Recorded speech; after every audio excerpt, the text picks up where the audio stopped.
Hello YouTube, how's it going? My name is Lee. Welcome to my channel, thedastardLeebatman. And as you can see, we are going to review Megalopolis today, which is the new film from Francis Ford Coppola. And I will actually be right back to let you guys know what I think of it after I show y'all this clip, which I think has Aubrey Plaza in it, I'm pretty sure. So.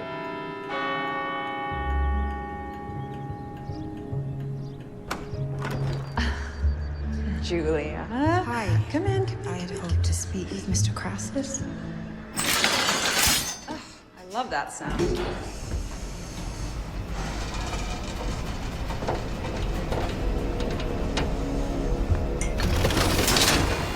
Listen, you and I ought to have an understanding. You're on my territory now, and you're gonna play by my rules. Okay? 1, Crassus is mine. 2, the bank is mine. And 3, and this may come as a little surprise to you, right? Caesar's mine. And he has been for a long time. Okay, so that was a clip from Megalopolis. I actually think that's a good clip to use because it shows off quite a few things. You know, if you didn't like what that clip was, then you're not going to like this movie. So anyway, so Megalopolis is the new film from Francis Ford Coppola. It is directed by him and written by him. He sold his winery in order to fund this film. He used $120 million of his own money to make this. So it stars Adam Driver, Giancarlo Esposito, Natalie Emmanuel, Aubrey Plaza, Shia LaBeouf, John Voight, Lawrence Fishburne, Talia Shire, and then in smaller roles we have Jason Schwartzman, Catherine Hunter, Grace VanderWaal, and James Remar even shows up in this for a little bit, like the smallest role for him for some reason. Okay, so let's talk about this. So this is an interesting film. I've already seen people talking about how it's the best movie they've ever seen, all the way to this is the worst thing that they've ever seen in the world. And I gotta say, if you're in that camp of this is the worst movie you've ever seen, then oh boy, you gotta watch some more movies, man, because there's so much worse. Heck, even just this year we've had worse, like with Borderlands and that Crow remake. And I think Deadpool and Wolverine is worse, although that's, you know, my controversial hot take. Anyway, is it good though? That's a tough question to answer because I think it's okay. There's a lot in this that I really liked and vibed with, but there's a lot of stuff in it that I just was baffled by and confused by. And to be honest with you, I am actually kind of interested in rewatching it. Not anytime soon. I actually kind of want to wait and rewatch this in like a few years or something. Maybe whenever I get around to making my best of the decade list, which will be in like 2029 or whatever.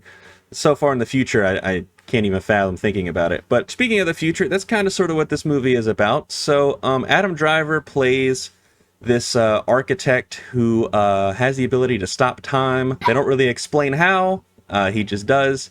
And basically he has this new, he created this new substance called Megalon. And no, I'm not talking about the Godzilla villain, but it's this miracle substance that's used for pretty much anything from building to medical stuff, as well as he can see like visions of his ex-wife or his dead wife. I mean, it's just a very confusing thing. I feel like it's like a metaphor for the artistic experience and stuff, which is cool, but a lot of people are just gonna be taken out by that immediately because they're like, well, explain this please.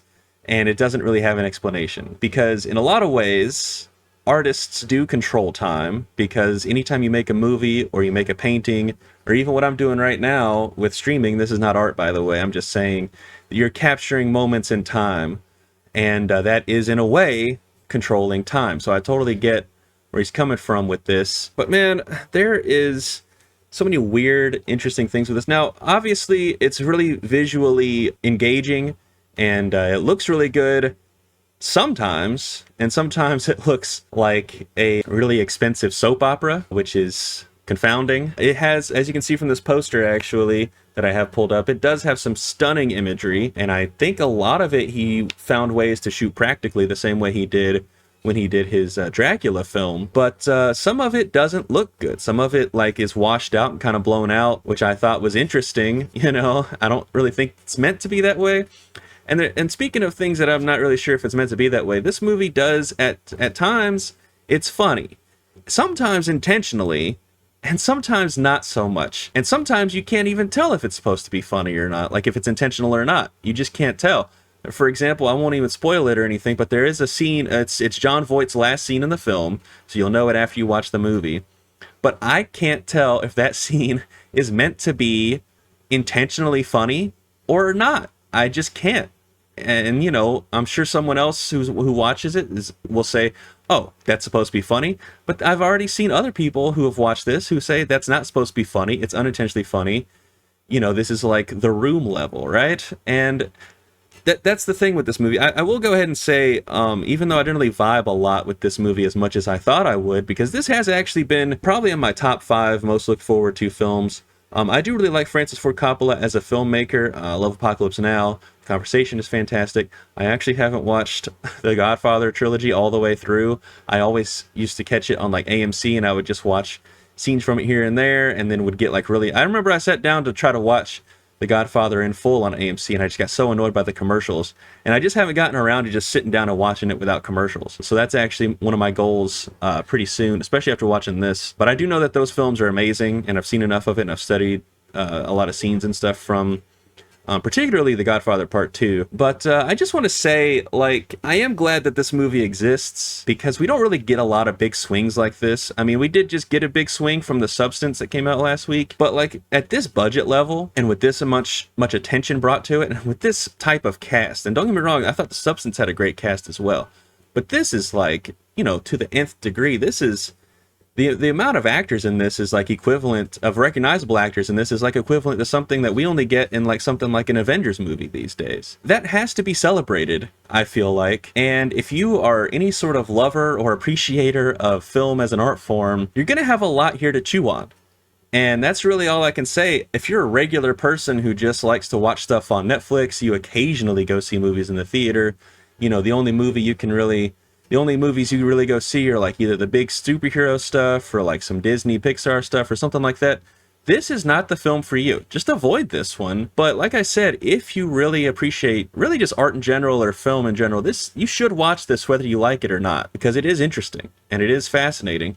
It's also like weirdly kind of like boring at times, but then like right when you start getting bored, something really interesting happens. The performances are all over the place. Adam Driver has some of the best line deliveries in this, but also some of the worst, you know, and that can be said of pretty much anyone. I think the only person in this movie who I can say gave a consistent performance, at least. I can't necessarily say, well, actually I do think she was good, but Aubrey Plaza is the only, and you saw it in that clip, is the only person in this movie that I think is giving a consistent performance.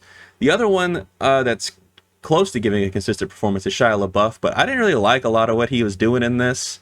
He just kind of seemed, I don't know, just obnoxious, and it is what it is. But there's times that he's good, and but a lot of it I'm just like, you're just really annoying.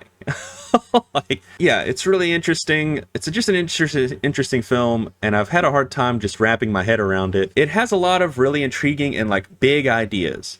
For example, it's very much like focused on, we need to start focusing more on the future, stop living so much in the now. We need to start getting ready for the future. We need to, and Adam Driver even does these big grand gestures of, we need to start having a grand debate about the future. But unfortunately, because of how Adam Driver's character is written, he's never really wrong. So the debate seems kind of like pointless in a lot of ways, because you know he's right. You know that this utopia he wants to build is the thing that they need to do in order to preserve any sort of future for this society, which this society is like a hyper, like, it's like Rome, but if it like was America, like modern day America. So you have a lot of like really Roman looking style things, but it's all kind of structured similarly to how America is now. And of course, he's drawing parallels to, you know, the Roman Empire and how it was huge and it fell, which you can easily draw parallels to how America is now. And yeah, it's a lot of big ideas. He's swinging a lot. I personally feel he's missing more often than he's hitting. But boy, when he's hitting that stuff, man, there's just home run after home run whenever he hits it. He's not bunting here. You know, it's just nonstop home runs whenever he does hit the ball. It's kind of similar to the poem Casey at Bat, where, you know, he just has to do big swings, you know, whether he misses or not. You know what I mean? I'm glad it exists. This is, you know, one of the greatest filmmakers of all time coming in and making what will most certainly be his last film. And, you know, I get excited whenever that happens. You know, I really do. Whether it's from Scorsese, who is always consistently good, or if it's from someone like Coppola, who, you know, is more inconsistent, right? He has some fantastic, phenomenal movies. Literally, whenever he makes a movie that's great, it's one of the best movies ever made. But when he makes a movie that is not that good, you're just kind of baffled by it because, you know, you can tell it's completely intentional, but you're also like, I'm a little just confused by this. You know, I don't really know where it ranks in his filmography or anything. I don't think that matters too much. What does matter is that it's been made. It's interesting. It's engaging in a lot of ways. Sometimes it's a little bit boring. It's got some crazy, crazy performances. But overall, I gotta be real, I kind of liked it. I'm torn on it. You know, it kind of reminds me of another film I saw earlier this year that everyone really loved, and I just didn't really connect with it that much, and that was, I saw The TV Glow. You know, it's a movie that I also am interested in revisiting much sooner than this one, to be honest, just to see how I feel about it, because for some reason I just didn't really vibe with I Saw The TV Glow a lot, even though I totally understand why people like it, and I do think that movie is better than this one. That's just my thoughts on the movie. This is my review, and I think I've kind of just ended up, because I'm so torn on it, I'm just going to give this a solid 2.5 stars out of 5. I think it's pretty good sometimes, and then other times you're just kind of sitting there scratching your head like, what in the hell am I watching right now? But I think that's good. You know, so much stuff these days is overproduced, and it's just, these giant movies just have like zero artistry, and they just like use like nostalgia, and they weaponize it and use it as like just gross, stupid ways and of getting, you know, they also like talk down to the audience. They think the audience is stupid, and they're like garish and ugly. At least this movie, even though it's like ugly at times, is never as ugly as something like Deadpool and Wolverine. There's some imagery in this that really rivals what he did in his Dracula film, and if you've seen that movie, then you know what I'm talking about. And if you haven't seen that movie, please do yourself a favor. It's about Halloween time, and actually I think we will be I will be watching that live on stream with you guys. But anyway, that's my review for Megalopolis. If you saw this, let me know what you think in the comments down below. Would love to have genuine discussions with people about this movie. I would like to take some of my friends to see it, but I'm afraid they'd stop talking to me. So, you know, so make sure if you like this video to hit that like button, subscribe, you know, and of course you can come watch me anytime you want over on twitch.tv/thedastardLeebatman. Anyway, guys, thanks. Have a good night. Peace.